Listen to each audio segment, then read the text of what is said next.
বিয়ে করতে রাজি না হওয়ায় বিষ পান করে নিজের জীবন দিলেন এক প্রেমিকা। দর্শক, এ বিষয়ে বিস্তারিত জানাবো আজকের ভিডিওতে। বিস্তারিত জানতে ভিডিওটি না টেনে সম্পূর্ণ দেখুন। প্রেমিকের বাসায় বিষ পান করে অসুস্থ হয়ে প্রায় 2 সপ্তাহ ধরে হাসপাতালে ছিলেন অঙ্কন বিশ্বাস। তিনি জগন্নাথ বিশ্ববিদ্যালয়ের একজন ছাত্রী। চিকিৎসাধীন অবস্থায় তার মৃত্যু হয়েছে। শনিবার রাত 11:30টার দিকে বঙ্গবন্ধু শেখ মুজিব মেডিকেল কলেজ বিশ্ববিদ্যালয়ে তার মৃত্যু হয়।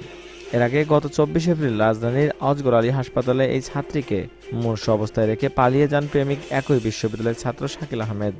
অঙ্কন বিশ্বাস ইংরেজি বিভাগের 16-17 বর্ষের শিক্ষার্থী ছিলেন। অন্যদিকে আইন বিভাগের 11-12 বর্ষের শিক্ষার্থী শাকিলের সঙ্গে তার প্রেমের সম্পর্ক গড়ে ওঠে। কয়েক মাস ধরে এ সম্পর্কে বিপত্তি দেখা দেয়।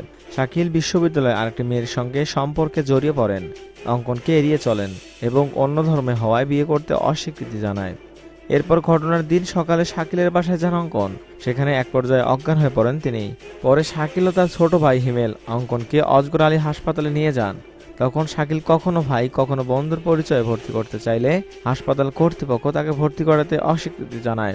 পরে হাসপাতাল থেকে অঙ্কনের বিশ্ববিদ্যালয়ের বন্ধু আব্দুল মতিক চৌধুরীকে ফোনে খবর দেওয়া হয়।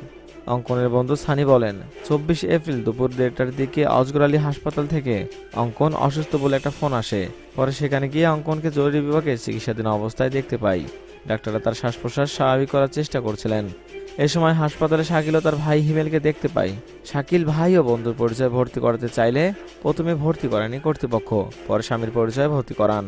তিনি বলেন, শাকিল প্রথমে ঘটনাটি বলতে চাইছিলেন না, পরে বলেন বাসা থেকে হয়তো কিছু খেয়ে তার বাসায় এসেছিলেন অঙ্কন। সেখানেই কথা বলার এক পর্যায়ে অসুস্থ হয়ে যান তিনি। পরে সানি সেখান থেকে অঙ্কনের পরিবারকে জানান। অঙ্কন অজগর আলী হাসপাতালে বিষক্রিয়ার হার্ট অ্যাটাক ও পরে ব্রেন স্ট্রোক করেন। চিকিৎসার জন্য গত 1 মে বঙ্গবন্ধু শেখ মুজিব মেডিকেল বিশ্ববিদ্যালয়ের আইসিইউতে নেওয়া হয়। সেখানেই মৃত্যু হয় তার।